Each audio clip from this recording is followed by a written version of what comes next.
Welcome back to the channel. Today we're talking about the cost of living crisis and inflation. It's absolutely ridiculous, especially because price of everything just goes up. Oh, your salary? Nah, I think we'll keep that the same. And we'll even lay off some people so they're even more screwed. Absolutely ridiculous. But the good news is we have hit 9 subscribers. So we're on the road to 10. Maybe we'll have even 10 by the time this is uploaded. But anyways, guys, let's just head straight in to the first video. I want to know how the hell people in Canada are even living. I generally consider myself a positive person.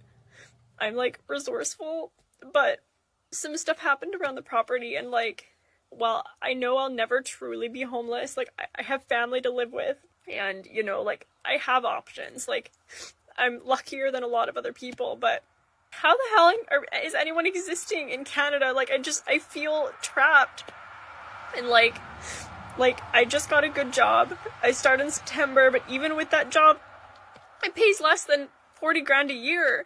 And it's a job that requires education, and even on that job, I still can't do shit. I can't buy anything. I can't afford the rent these days.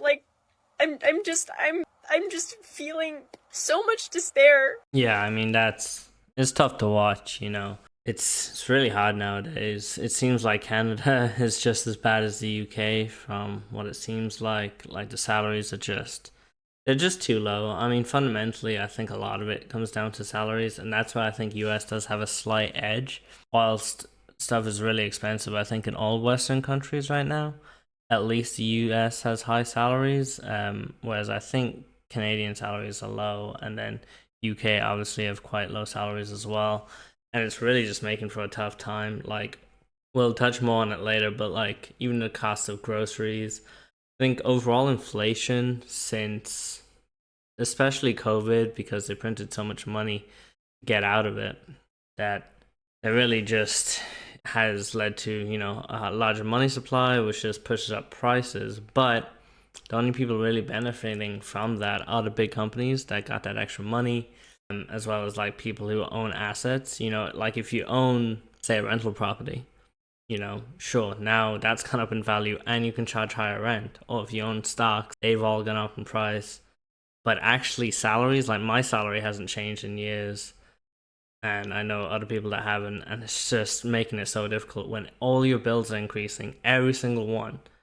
But then your income is just staying the exact same. I don't know how much longer I can stomach living in this fucking country. I literally am just existing. Just existing right now. I have no fucking motivation to do absolutely anything. Everything seems so fucking pointless. I've literally worked my ass off from the age of fucking 20 to try and actually get somewhere. And what has it fucking got me? I don't have a house, I don't have any kids, I don't have a partner, I don't have fucking anything. This country literally sucks the fucking living life out of you and the living hope out of you like a mosquito. Do you know how fucking hard it is to have every motherfucker around you pretending that everything is fucking okay? It's not okay. It's not going to be okay. It's getting worse, and it's gonna get worse. I'm so tired of these cunts just fucking hoarding all the wealth and then blaming everyone else for not working hard enough. I literally just want to scream into the fucking void. So many people are just like, yeah, well, what can we do about it? What do you mean, what can we fucking do about it? You just gonna do nothing? You just gonna do nothing? You know, later down the road when I hopefully do finally get monetized, that's gonna be an issue. The amount of swearing in that video, that's no brainer, you know, if you actually want to get some ad revenue. But for now, we have no ads and no ad revenue as such, so I think it's okay. Hopefully the YouTube algorithm doesn't still suppress the video, but we'll see. Anyways, I just love it's so British, that whole thing.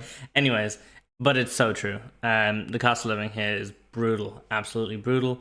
And like me, I'm pretty sure she just has basically no money after like rent and bills and groceries. You're just left with nothing. Like, I don't really even do anything. I live in London, but it's kind of pointless because you end up just not being able to enjoy anything in London because you don't have enough money. So yeah, not ideal at all. Hopefully it improves, but I just can't see how it will. It's kind of late stage capitalism. Just money is going to the top, unfortunately. The cost of living in Canada is sick. There is no more cost of living. There is only cost of surviving. My girlfriend and I met for coffees the other day, and she owes a little bit of money to the government, and she was crying to me, crying, saying, I don't know what to do. I'm working 3 jobs. I'm a single mother. Like, I can't afford to live here anymore. So she had a call with the CRA, and the CRA ripped her apart. They said, it is unacceptable that you have not maxed out your credit cards to pay us. It is not acceptable that you are paying $1,000 a month in groceries for yourself and your 3 children. You need to cut back. So she said to them, you're telling me that you want me to take the food from my children's mouth to pay your greedy ass, when it's your fault that fucking groceries are astronomically priced right now. We are all in this together. We are all suffering together. The cost of living is killing people. Families are falling apart. People don't get to see their children because they have to work 2, 3, 4 jobs. I need to let people know that there's another way. And I'm telling you, you need to start looking into the world of digital marketing. Okay, well, I guess it takes a digital marketing tangent at the end that I didn't see coming.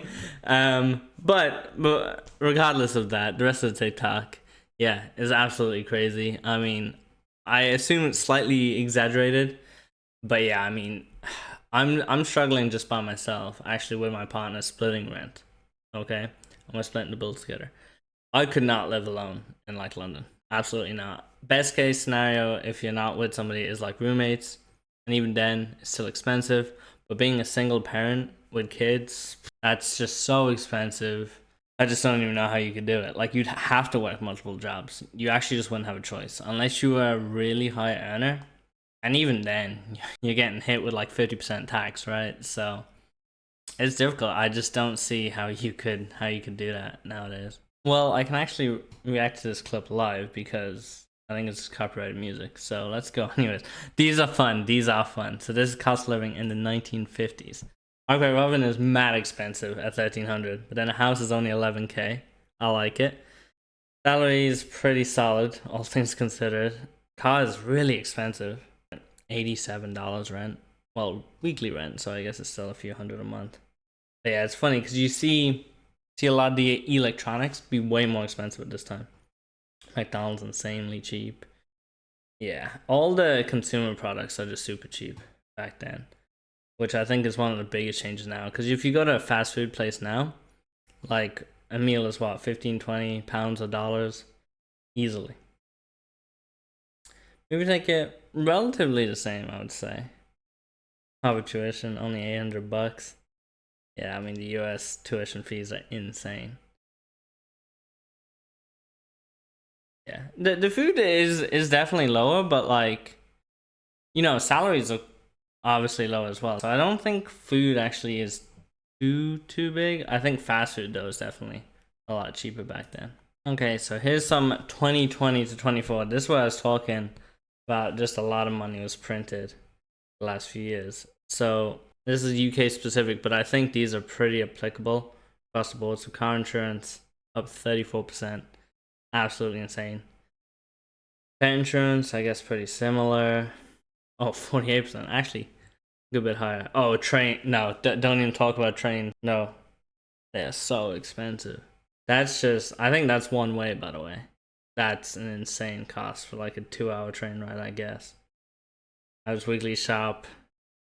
That's actually lower than expected. Even that £50 feels low. I definitely overspend, so, because I spend more than that on groceries per month. But still, a 68% increase just on groceries across the board is disgusting. Average rent payment flying up. Like, that's at what, nearly 50%? Yep. Insane. So once again, salaries, for the most part, I'm not going to actually look at it there. I mean, 14 to 18%. Even if you did get those, which I didn't personally, like, you're not making the same amount. I've just shown in this video because I think it's absolutely hilarious. It is related to inflation. I don't know how much of this was scripted by the parents, but it's still really, really good. So, there's an ice cream van there selling just 2 ice creams with 2 chewing gums in it. Yeah. For £9 for 2 of them. £9 for 2? Yeah, £9. that is going to get nowhere. One that comes on my street is either £1 a p or £2. Like, he's going to get nowhere with that. No, he ain't, is it? No, he ain't. That's well bad, isn't You it? should know. And he only does card. Stood there with my cash. Hell. That's well bad, isn't it? Well bad. Yeah. Yeah, bet he can hear me. It's just a classic. I think it's so funny. But that does bring us to the end of the video. If you guys did enjoy, I would love a like. Subscribe if you're new. Drop me a comment about your cost of living experiences below. And either up here or maybe over there, there's another video that I'm sure you'll enjoy. See you guys next time.